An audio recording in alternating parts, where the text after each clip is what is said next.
The late American author Henry Miller said, "One's destination is never a place, but a new way of seeing things." Where is one's destination? Where's mine? Where's yours? The answer to these questions is simple. It is not a discussion needed to be had by great minds, great philosophers, great theologians. It doesn't even require a great amount of thinking. The answer is quite simply here and now. My name is Rudy Yannick. I'm a 9 days shy of 50-year-old retired pathologist, a U.S. Navy veteran, father of 6, and the 2010 Gateway Area Chapter of the National Multiple Sclerosis Society's Father of the Year. I've been living with diagnosis of multiple sclerosis since 1994. So many people, myself included, focus so much of their time, their energy, searching for, agonizing over what their destiny in the future may hold, where they feel they should be in 5, 10, 15 years. They fret over what could be, what should be, might be, hope to be.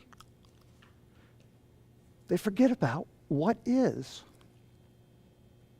the now. Many people often focus on the bad and forget about the good. They forget to love, appreciate, cherish what is right here in front of them, the now. In the spring of my surgery internship at Naval Hospital in 1994, Naval Hospital San Diego in 1994, I felt like I was on top of the world. Life could not get any better. About to finish the most professionally challenging, physically demanding year of my life, of which almost 25 years later, I still am most proud. Followed by 3 years of flight surgery, a life I imagine like the characters Maverick and Goose, the cocky, edgy, envelope-pushing fighter pilots from the hit 1984 movie Top Gun. Google it if you're not familiar. I suggest you see it. It's going to be a classic. It is a classic. Then, orthopedic surgery residency and career as an orthopod. And to top it all off, I find out that for the first time in my life, I'm going to be a father. And even better, twins. Life could not get any better. This was my destiny. In April of that year, an eye exam led to the request for an MRI of my head and spine, scheduled for later in May. The month of May, concern over my upcoming MRI obscured my memory of that rotation. However, one incident does particularly stand out and really stick with me today. I had been informed of a little boy, maybe 4 or 5. He had a PEG tube placed, a percutaneous endoscopic gastrostomy tube, a feeding tube directly into the stomach for a congenital abnormality, something he was born with. He was having difficulty breathing due to bloating and indigestion secondary to his PEG tube. Later that evening, the father called me with complaints of the same. As instructed, I told him to burp the tube and to go to the nearest emergency room if the symptoms continue. I went to bed. Early the next morning, 4 or 5, father called me back to inform me his son was dead. Oh my God. What do I say? What do I do? Medical school only trained me to take care of the living, never once preparing me for this inevitable scenario. Previously, I had been involved in this situation, but at those times, there was a more experienced attending surgeon handling this stuff, and me and the rest of the medical entourage would hang in the background. This time, there was no background. There was no entourage. There was no attending. There was me talking with an acutely grieving father. I listened. I expressed my condolences for his loss, and I hung up the phone with a sinking feeling that I had handled it all wrong. I would come to find 8 months later, with the death of my firstborn daughter, firstborn of twins, there was nothing I could have said to have eased his pain. But to have said nothing would have been inexcusable.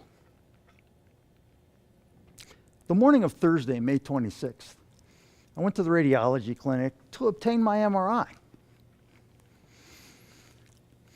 I laid down on the table. The machine positioned me properly.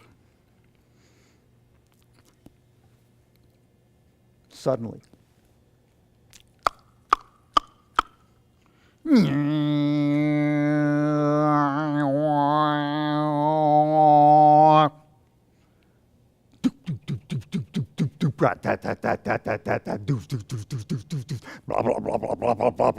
the cacophony would have been deafening had it not been for the headphones placed over my ears. Then silence. A few moments later, the second cacophonic movement began, much like the first. This went on for the next 2.5 hours. The following afternoon, I called the radiology clinic to find out my preliminary results. The neuroradiologist was reluctant to discuss my results with me. See, radiologists are only accustomed to talking to other doctors, not patients. Dilemma. I was both. Hesitantly, and with a shaky voice, I imagine not out of concern for his interpretation, but out of concern for what his interpretation could mean for the person on the other end of the phone line. Me. I listened, hung up the phone, and steadily, with a shaky voice, heart pounding, throat closing, I walked to the nearest men's room. As soon as I heard the door latch close behind me, I dropped to the corner to the floor in a mass of wails and sobs. I wept like I never wept before.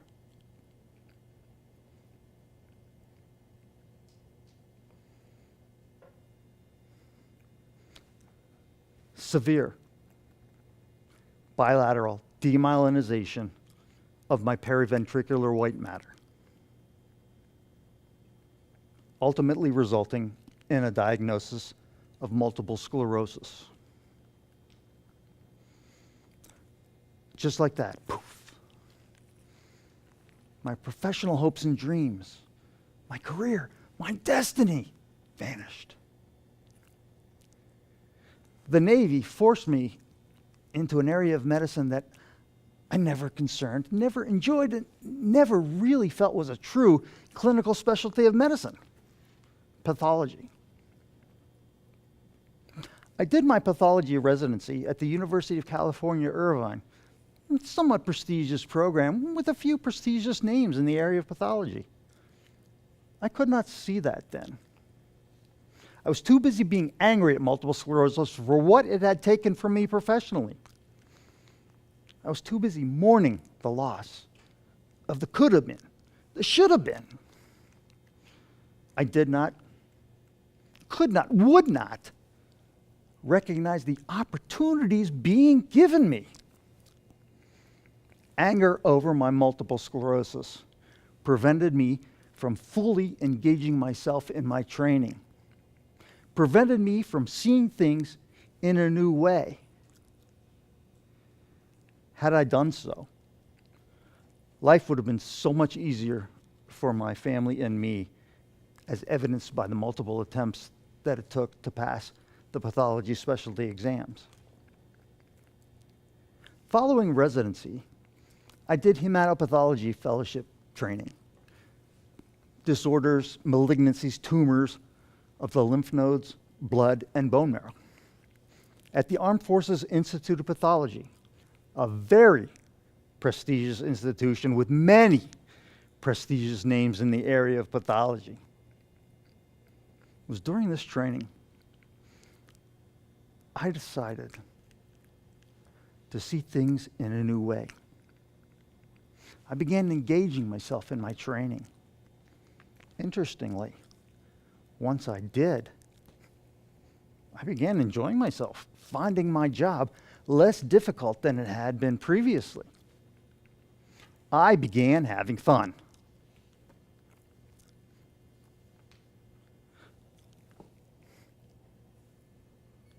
Following a 20-year career in medicine, my symptoms of multiple sclerosis progressed to the point where even the low physical demands of pathology were becoming physically taxing. After a 3-year battle to save my job, I took a forced federal disability retirement. Again, could not see things differently. I could not appreciate the opportunities being given. Once I did, recognizing the time that I had, the opportunities that I had to explore, pursue different passions, different avenues of life, experience things that, quite honestly, over the 20 years before, I never had the time for. I began enjoying myself. I began having fun. So in summary, today, my new here and now, I'm a full-time, at-home father to 5 kids, spending my days with my children and working on taking care of my health. These are the moments I cherish. Life could not get any better. I'm here all week. Try the veal. Don't forget to tip your waitstaff.